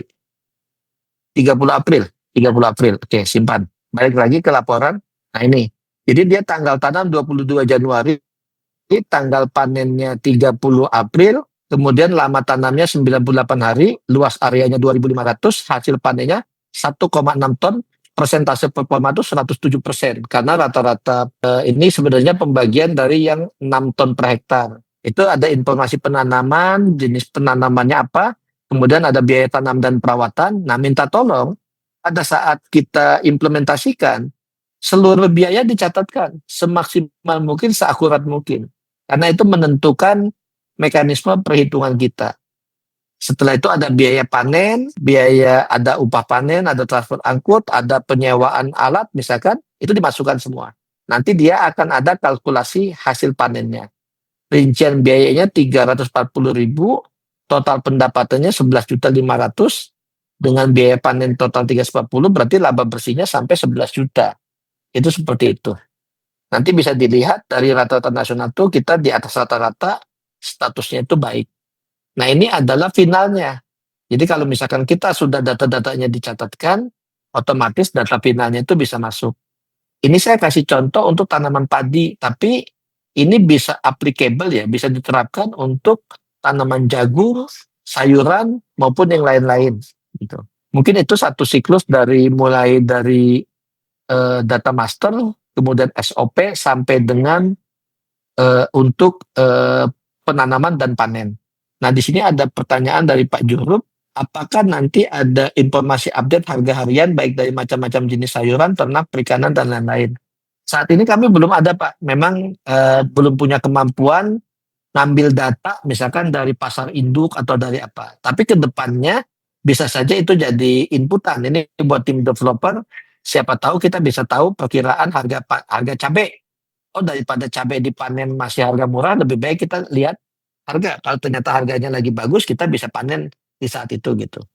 Tapi saat ini memang belum ada untuk informasi update harga hariannya. Mungkin itu penjelasannya buat siklus dari awal sampai dengan akhir. Saya kembalikan dulu ke moderator Mbak Ananda. Kalau misalkan nanti ada yang mau ditanyakan atau yang lainnya, dipersilakan. Terima kasih Mbak Ananda. Baik, terima kasih Pak Fafai atas pemaparannya dan juga Mas Ari. Sebelum kita lanjut itu apakah ada pertanyaan lagi? Mungkin dari Bapak Ibu yang masih bingung atau ada pertanyaan bisa dikirimkan melalui kolom chat. Ini dari Pak Haryanto, apa ada modul stok untuk pakan, pupuk, dan lain-lain? Mungkin dari Pak Fafai bisa dibantu jawab. Mas Ari tampilkan dulu, jangan ditutup dulu di laporan. Ya, saat ini di laporannya itu baru pemakaian Pak, tapi nantinya ada laporan stok. Ya, contoh misalkan kan di kita ada modul pembelian, kemudian ada modul produksi. Jadi kalau pembelian misalkan kita beli pupuk Korea atau pupuk yang lain, itu dia akan muncul di stoknya, tapi ini belum ada di menu defaultnya.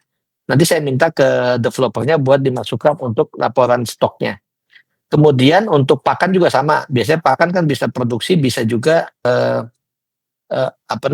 bisa produksi, bisa juga beli. Nah, itu juga bisa.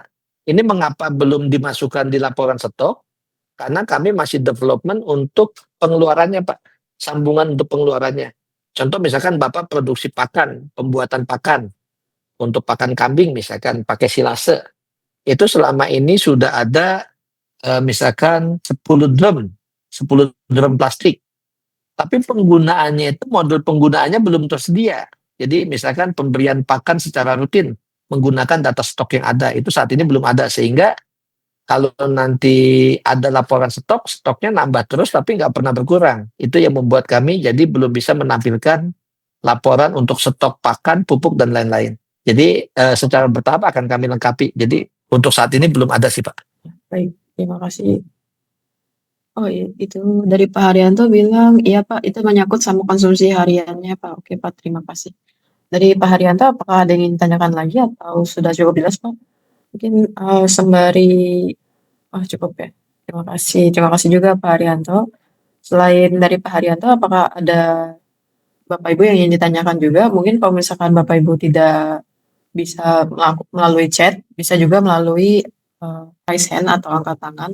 Itu ada di icon hati dan nanda tombol angkat tangan. Ini dari administrator ya. Pak, tambah tanya untuk modul penjual uang masuk. Terima kasih. Dari Pak Fafai bisa dibantu jawab? Mungkin maksudnya untuk modul keuangannya ya. Kalau misalkan kita ada penjualan, berarti kan ada uang masuk, itu ada pendapatan. Nantinya ke beranda Pak. saat ini memang belum bisa saya tampilkan, tapi di beranda. Nah itu ada pendapatan Pak. Nanti ada pendapatan dari penjualan ternak. Itu jadi ada modul aktivasinya. Misalkan nanti ada penjualan dari sisi panen. Jadi di sini memang baru sampai modul panennya ini kan modulnya sampai transaksi panen. Belum ada transaksi penjualan. Nanti kami lengkapi dengan transaksi penjualan hasil panennya. Nanti masuk ke data ini.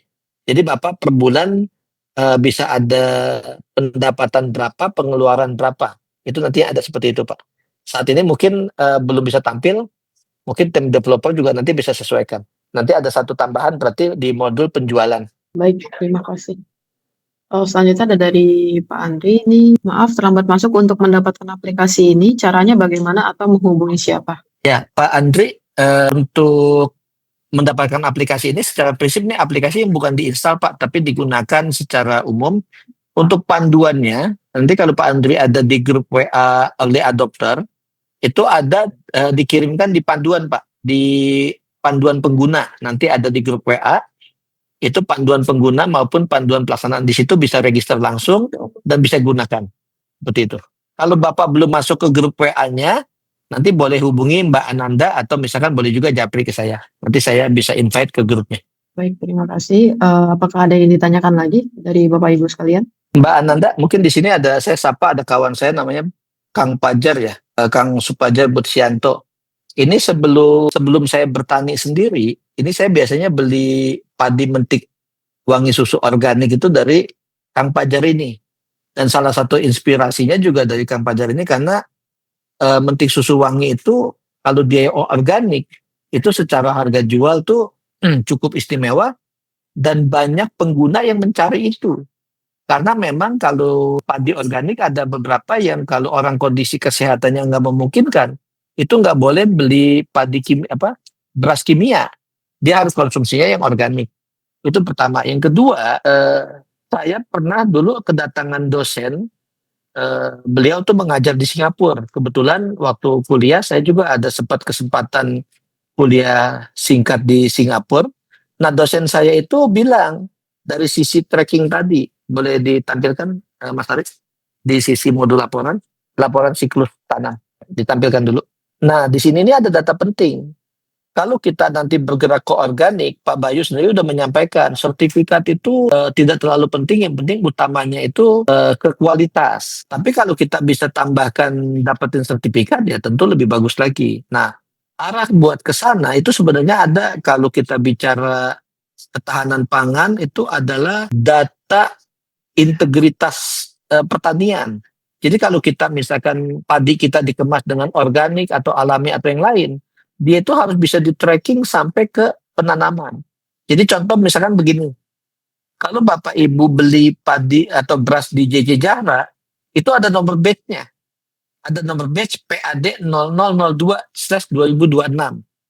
Itu kalau dia berasnya dibeli ada nomor batch sekian, ditanyakan, itu dia bisa tahu. Itu padi ditanamnya kapan, dipanennya kapan, dikasih pupuknya apa saja, kemudian tahapan pekerjaannya apa saja, sampai lokasinya itu di sawah yang mana itu bisa di-tracking. Nah itu salah satu keistimewaan aplikasi ini karena bisa tracking sampai ke sana.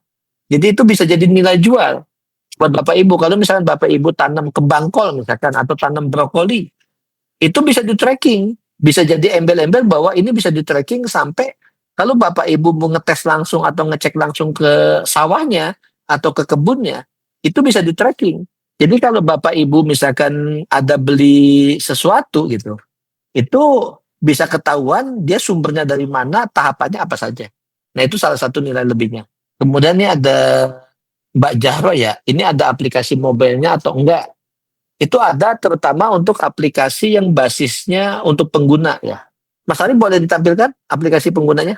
Nah di sini ada aplikasi untuk pengguna namanya Mobi.Sajara. Nah di sini ada tugas-tugasnya. Jadi Indra ini sebagai staf itu ada tugas, jangan diklik dulu Mas Ari. Nah, ini ada tugasnya minggu ini itu ada blender atau haluskan kunyit, ada cuci bersih semua bahan. Jadi kalau kita tadi misalkan melakukan pemupukan urea cair tanggal sekian, itu dia ada tugasnya. Itu kalau dia mau melaporkan tinggal diklik. Nah di sini kalau dia tidak mau repot, dia tinggal klik selesaikan tugas, itu berarti tugasnya selesai. Tapi kalau dia mau, oh saya udah bikin kuteja, ini buktinya, fotonya ada gitu, itu bisa diupload fotonya, itu buat validasi. Dalam hal ini saya langsung aja selesaikan tugas, sudah seperti itu. Jadi dia otomatis tugas dia udah selesai untuk hari ini, misalkan, atau tugasnya minggu ini. Kemudian yang kedua, tugas yang bersangkutan adalah catat produksi. Ini jenis ternaknya, misalkan tadi ayam kampung, pilih batch-nya. Ini saya ngambil data asli ini ya, bukan data yang tadi diinput. Makanya di sini ada AYK 0003, ada jumlah satuannya, jumlah telurnya itu misalkan 10 butir, simpan. Jadi untuk pelaksana bisa dibilang saat ini modul yang tersedia, modul untuk catat produksi dan modul untuk tugas seperti ini. Jadi itu untuk yang aplikasi yang sifatnya untuk pengguna. Ini untuk memudahkan. Kalau penggunanya tidak ada karena pemilik lahan saya, petaninya saya, peternaknya saya, gimana ya? Berarti saya input semua. Saya tinggal catat, kemudian masukkan data. Kemudian pertanyaan berikutnya dari Mbak Nadila. Apakah aplikasi ini bisa digunakan tanpa internet? Tadi sudah disinggung waktu menjawab pertanyaan Pak Pur. Untuk aplikasinya sendiri harus pakai internet, karena ini aplikasinya basis cloud. Tapi kalau untuk data-data seperti ini bisa disimpan dalam bentuk PDF. Terkait data SOP, data transaksi penanaman itu bisa disimpan dalam bentuk PDF. Seperti itu. Baik, ada yang raise hand dari Sufajar Butsianto. Boleh di open mic dan ditanyakan, Pak. Oke, suara saya dengan jelas ya, Pak? Sudah jelas, Pak? Jelas ya. Assalamualaikum warahmatullahi wabarakatuh. Waalaikumsalam. Oke, terima kasih Mas Mas Sim sudah invite saya di grup ini. Jadi mohon maaf saya tadi nyimak sambil kerja ya, sambil meeting juga, jadi nggak bisa aktif. Tapi sedikit nyimak paparan dari aplikasi tadi cukup menarik. Saya sempat kaget juga, oh Mas Fafe bisa ada ide bikin aplikasi seperti ini gitu ya. Yang saya ketahui memang belum ada sama sekali aplikasi seperti ini ya. Jadi cukup lengkap kalau tadi ada paparan untuk modul-modul terutama SOP, kemudian ada masukan, kemudian biaya dan segala macam ini kalau saya sebagai petani cukup membantu sekali gitu ya. Jadi bisa kita tracking untuk masing-masing biaya dan segala macam setelah pupuknya ya. Karena kalau kita nanam terutama padi ya itu jadi biayanya itu nggak selalu flat. Jadi bisa di-adjust gitu ya. Kalau tadi ada modul adjust untuk biaya nggak ya Mas di tengah penanaman ya? Saya belum nyimak tadi. Bisa Kang Fajar. Jadi kalau misalkan kita mau disesuaikan sampai dia sebelum panen atau bahkan setelah panen pun kita bisa di-adjust. Kayak tadi contoh Mas Ari boleh tampilkan modul pertanian, kemudian transaksi penanaman, pilih yang tadi mentik susu, detail, diedit. Nah ini adjustnya tinggal disesuaikan di sini aja. Oh, oke. Iya. Ada Jadi kalau ditambah kebutuhan itu ya di add betul. kebutuhan. Kalau Kang Fajar ada biaya tambahan, itu tinggal tambah kebutuhan. Tapi kalau Kang Fajar mau hapus bisa juga, atau mau sesuaikan pupuknya bisa juga. Contoh misalkan nih ada biaya tambahan untuk sewa alat misalkan, itu tambah kebutuhan. Klik Mas Ari. Kemudian di bawah itu nama kebutuhannya apa? Misalkan sewa alat. Kemudian jumlahnya berapa banyak? Satu misalkan. Satuannya itu unit. Harganya misalkan 500.000. Nah itu simpan. Itu seperti itu Kang. Jadi kita bisa tambahkan pas kita ingat, oh iya kemarin saya ada yang lupa saya catat. Kemarin ada biaya tambahan perbaikan saluran air misalkan. Nah itu bisa ditambahkan lagi. Dan itu betul. Iya. Karena kan baik Kang Fajar maupun saya sama-sama ngurusin sawah gitu. Jadi polanya itu yang seperti tadi. Kepikiran ini karena kita nyatetin ini kan nggak mudah. Nggak Gitu. mudah. Jadi, iya. Dan kadang kalau kita kelolosan, seolah-olah kita untungnya besar, ternyata padahal mepet. Iya, kayak gitu. Betul. Itu boleh disimpan, perbaharui, Arif. Iya, itu seperti itu Kang. Oh iya, oke. Terima kasih. Iya. Oke, mantap inilah aplikasinya. Iya. Nanti Siap, Kang. kita coba. Ya. Oke. Terima kasih Kang Fajar. Oke. Ya. Sama-sama. Kembali. Ya. Oke, baik, mungkin dari Bapak Ibu sekalian ada yang ingin ditanyakan lagi. Jika ada yang ditanyakan bisa kirim chat di kolom chat atau bisa raise hand. Oke, ada pertanyaan dari Kang Rahmat. Aplikasi ini dipakai untuk skala industri atau kecil, Pak? Gitu. Dari Pak Papai mungkin bisa dibantu jawab. Terima kasih Kang Rahmat. Jadi aplikasi ini utamanya sebenarnya untuk skala petani teman sejati. Dan dulu waktu saya pikir kalau petani teman sejati itu skalanya mungkin skala kecil. Ternyata banyak juga yang luas lahannya itu. Terakhir di Ciamis ada yang punya 20 hektar. Dulu pernah juga ada yang bilang, Pak, kalau saya bikin kolam ikan luasannya 1 hektar, itu bisa enggak? Saya pikir kok luasan kolam sampai 1 hektar, dia punya lahan berapa? Ternyata dia punya lahan 100 hektar gitu.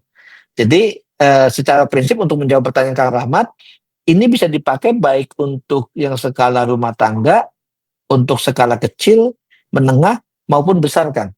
Jadi ini secara prinsip bisa applicable untuk macam.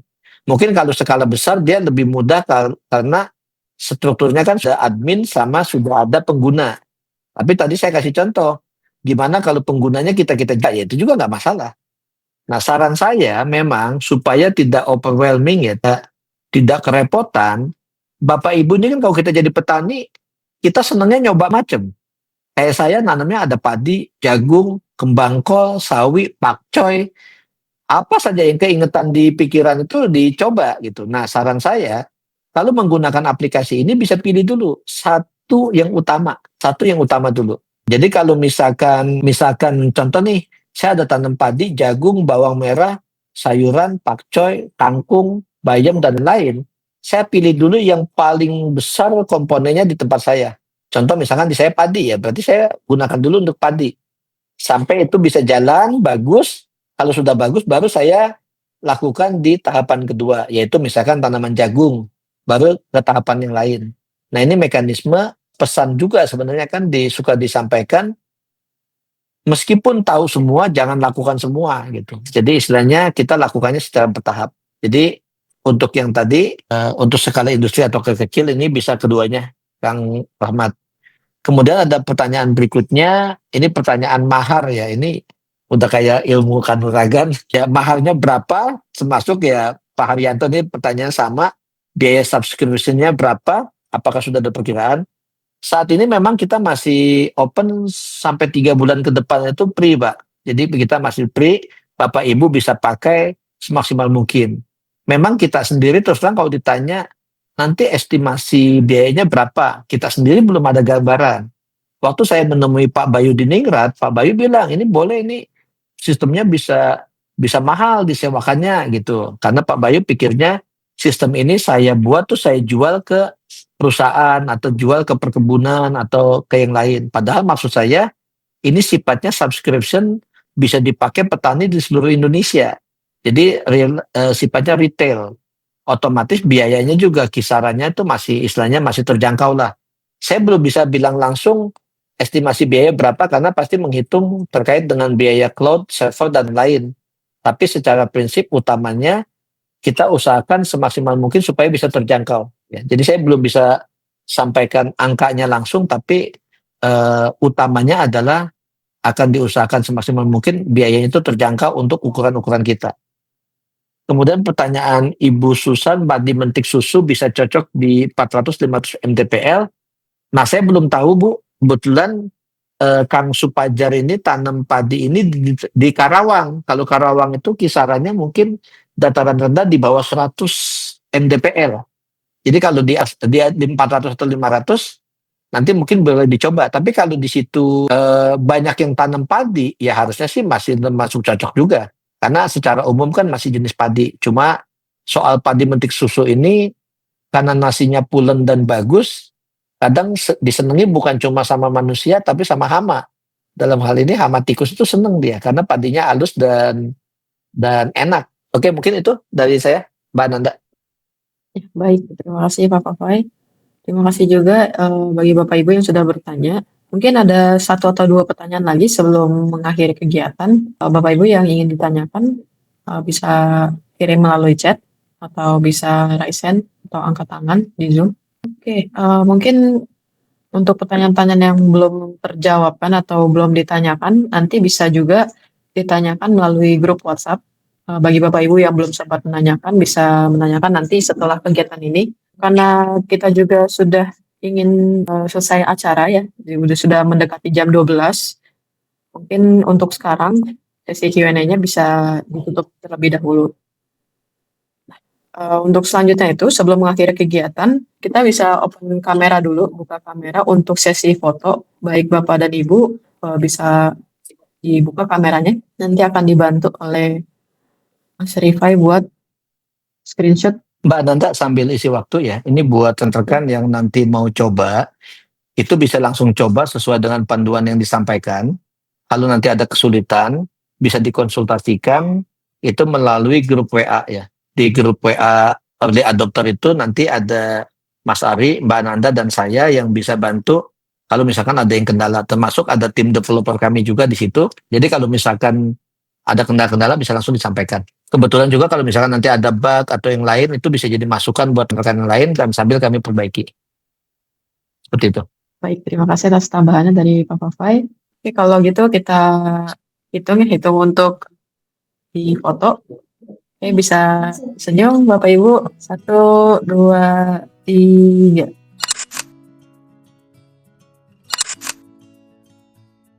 Baik, terima kasih Bapak Ibu sekalian atas partisipasinya juga. Terima kasih sudah meluangkan waktunya selama 2 jam ini dan kami harap Bapak Ibu sekalian bisa nyaman dengan tampilan dari Sazara dan bisa menggunakannya untuk operasional sehari-hari. Nah, baik Bapak Ibu, jika yang tadi sudah disampaikan juga oleh Pak Fafai, jika ada kebingungan atau hal yang ingin ditanyakan selama penggunaan aplikasi bisa ditanyakan di grup WhatsApp kami. Kami selalu siap membantu Bapak Ibu kapan saja. Nah, baik. Untuk mengakhiri kegiatan, saya sebagai MC mewakili seluruh rekan kerja di Sazara mengucapkan terima kasih. Terima kasih atas partisipasinya. Mohon maaf bila ada kesalahan baik kata maupun perbuatan selama kegiatan. Wassalamualaikum warahmatullahi wabarakatuh.